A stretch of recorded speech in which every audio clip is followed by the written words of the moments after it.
What's up, Green Bay Packers fans? Welcome back, and as always, thank you for joining me. My name is Paul Brettel, the site editor over at Dairyland Express, where we cover the Packers, Brewers, Bucks, and Badgers.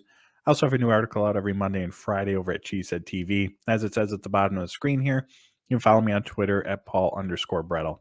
So for today's video, we're going to be discussing my three big things from the Green Bay Packers performance on Sunday. You can find the article version of this over at Dairyland Express. And then once we get through those three big things, I have another 3 or 4 quick takeaways that I just want to discuss as well.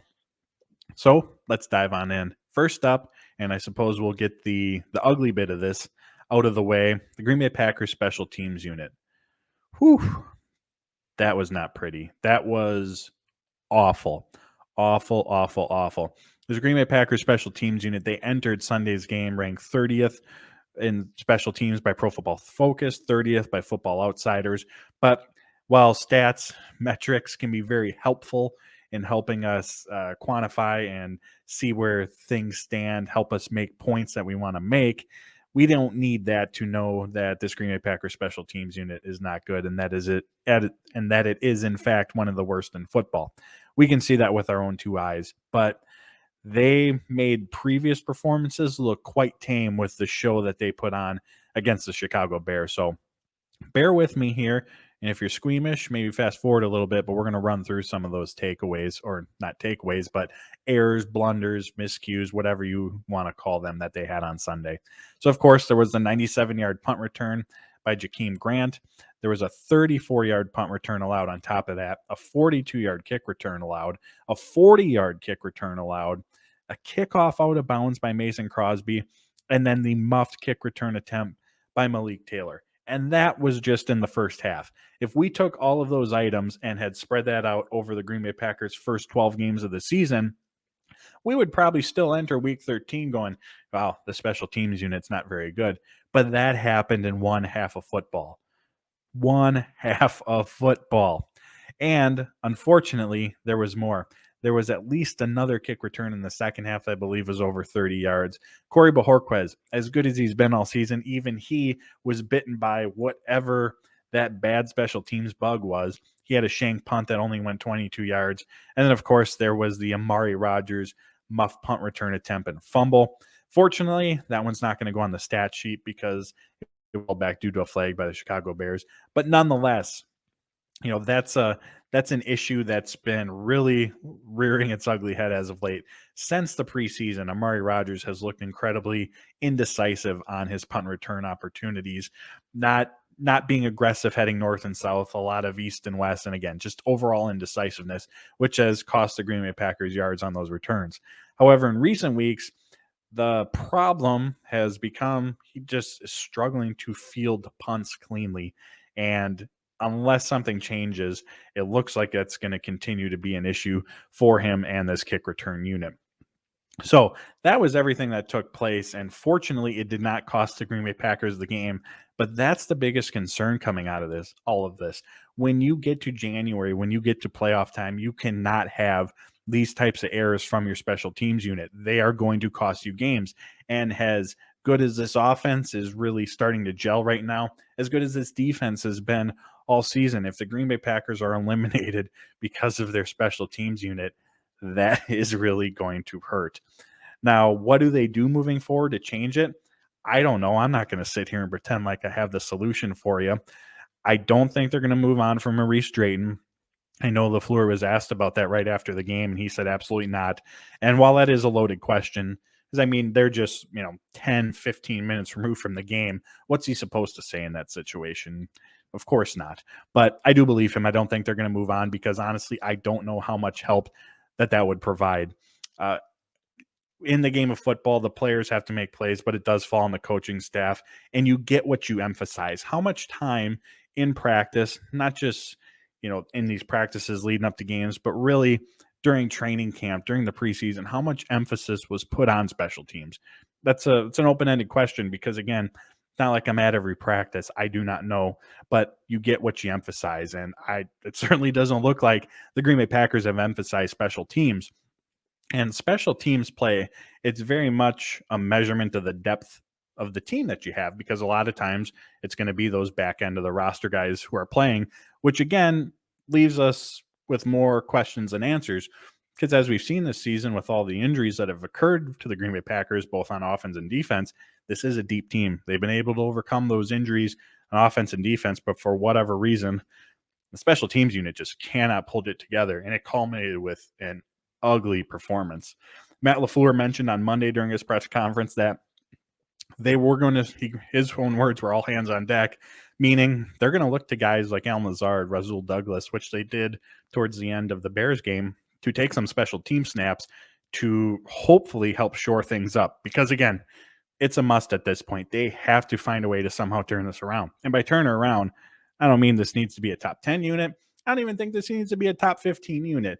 Just stop with the brutal mistakes, because come January, it will absolutely cost them a game. Next up is big thing number 2, and that's the opening script for this Green Bay Packers offense. So let's start with, what is the opening script? The opening script is the first 15 to 20 plays of a game that the coach or play caller has dialed up based on what they've seen from film on the defense. The defense really isn't going to make a ton of adjustments during that span, so you have a good idea of what you're going to see from them, and it gives you the opportunity to try to exploit any weaknesses that you've seen shown up on film. Once teams get through those first 15, 20 plays, of course, there's still an overall game plan that they want to stick to, but the play calls are much more fluid at that point and dependent upon the situation. If we look back at the 2020 Green Bay Packers offense, one of the many reasons that they were so good was that they got off to very fast starts. Their opening script of plays, drawn up by LaFleur, Hackett, I'm sure Aaron Rodgers has input as well, was incredibly effective. Even the 2019 offense, which was not nearly as dominant as the 2020 version, they were actually kind of the opposite of this year's team in the fact that they got off to really fast starts. That opening script that LaFleur had was really, really well drawn up. It was once they got beyond that point where they would begin to sputter. This season, however, the opening script is where they've really struggled. In their 13 games, there's been 7 of those first quarters where they haven't scored any points. Aaron Rodgers talked about it following the Minnesota Vikings game, how with the opening script, they're just not finding the same groove, scoring, getting off to the same fast starts that they were a season ago. As always, there's a number of contributors to why that might be, but we know that this Green Bay Packers offense, when they find their success, a lot of it has to do with relying on the quick passing game, leaning on the run game, getting guys in space, allowing yards after the catch, motion, play action, boots, all of that good stuff is where they find their success. I mean, just look at the second, third, and fourth quarter of the Bears game. That's a lot of what they were running. The ball was out of Aaron Rodgers' hands quickly. But before that, and we've seen this in other games this season, that opening script, that first quarter of plays, it really looks like there's a very distinct effort to try to push the ball downfield. Now, taking a shot at those big plays, you have Aaron Rodgers, you have Devontae, you have MVS. It's an important part of this offense. Certainly not something you want to go away from, but those opportunities should come naturally. They should come with the flow of the game as you set it up with other parts of your offense. Coming out of the gate swinging with, an offensive line that's good, but not dominant like they were a season ago, going up against defenses that are playing a lot of cover too, it's not exactly a recipe for success, and there hasn't been success. It ends with Aaron Rodgers holding onto the football for too long, passing up some easy completions perhaps, looking for that play downfield.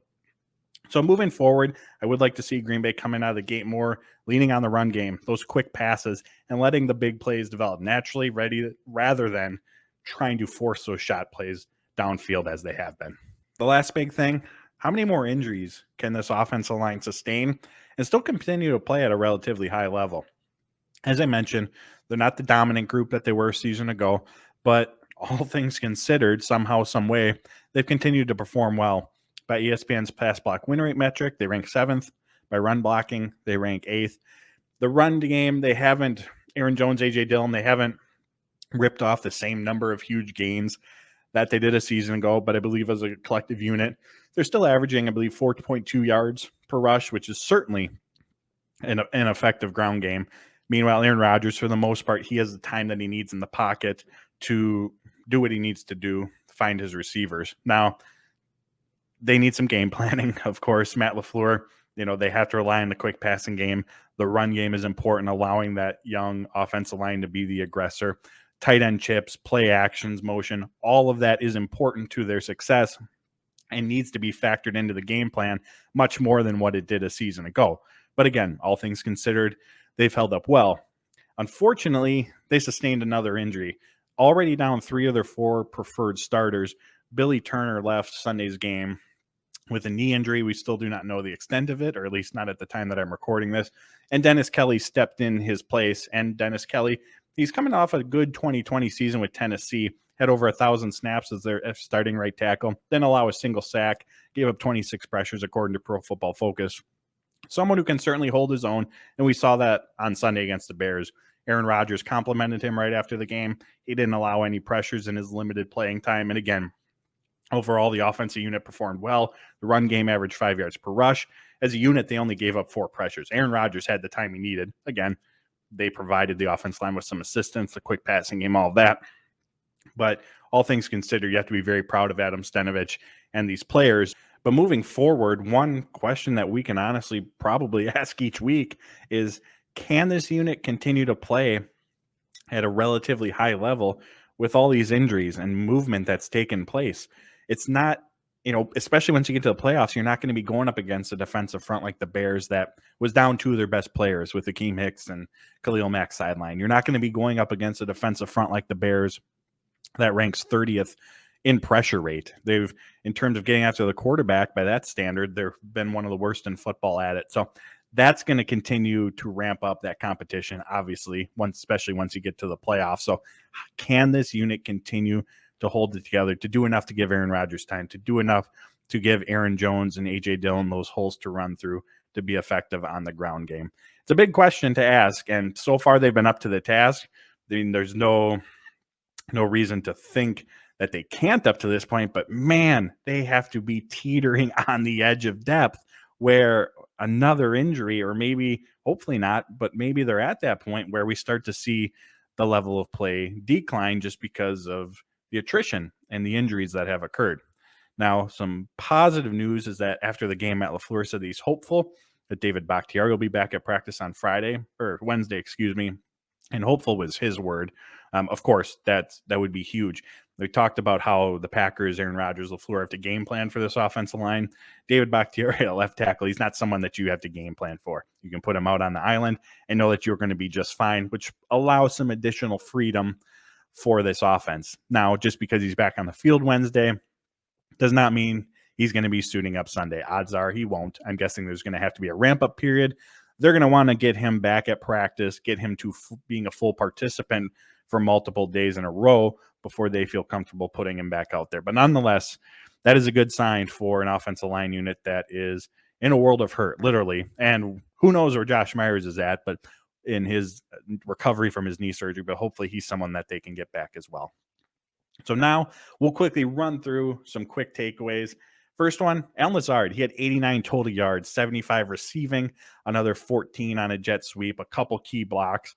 And that was nice to see because he had struggled the last couple of games against Minnesota and Los Angeles with some drops. And in Randall Cobb's absence, he took on a lot of those slot snaps. So especially with Cobb out, terrific to see Allen Lazard back in the mix and finding success.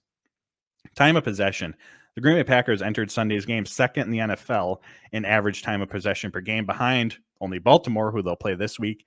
Although the Bears controlled the clock early on, Green Bay, especially in that second half, they controlled the game with keeping their offense on the field. The defense, turnovers, 3 and outs, they were able to get off the field quickly. And Green Bay finished the game holding the ball for 35 minutes. Through the first 9 games of the season, one of the many aspects that this Green Bay Packers defense has been so good with is not giving up the big play. A big part of that is that cover 2 shell that Joe Barry likes to play. But since the Minnesota game, that hasn't necessarily been the case. They gave up a few big plays to Justin Jefferson in that game. They gave up a few to the Los Angeles Rams, and they gave up a 54-yard reception and a 46-yard reception against the Bears. So this is something to watch moving forward because they've been so good at limiting those big plays, but we've seen safeties creeping up, maybe getting a little aggressive.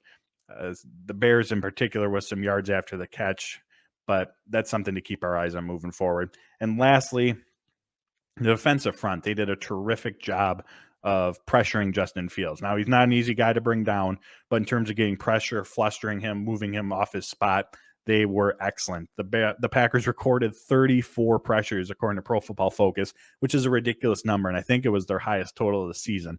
And it wasn't just when you get to that amount, it's not just one player. Preston Smith, Rashawn Gary, Kenny Clark, Dean Lowry, Kingsley Keke all had terrific performances in getting after Justin Fields. When he was under pressure, he averaged only 3.2 yards per attempt. When he had a clean pocket, he averaged 10.2 yards per attempt. So against the young rookie quarterback, we saw how important it was to pressure him. And also against the run game, this unit, once again, they held up well. David Montgomery, he had only 42 yards on 10 carries, and 20 of those yards came on one rush. So he had 32 yards on the other 9 carries. Considering that this defense plays with light boxes so oftentimes stopping the run because Joe Barry's basically saying, we're not going to allow you to pass, but go ahead if you want to run the ball. Stopping the run game comes down to that defensive front. So they haven't been dominant by any means, but they've certainly been improved over years past. And it's, of course, a credit to your star players, your big names, Kenny Clark, Preston Smith, Rashawn Gary, but it's those role players, the Dean Lowry, Kingsley Keke, they've really stepped up as well. And again, it was another nice performance for the defensive front. So there you have it. Those are my 3 big things from the Green Bay Packers win over the Bears, along with a couple other takeaways. You can find the article over at Dairyland Express. You can find all my work there, as well as at Cheesehead TV. You can find me on Twitter at Paul_Brettel.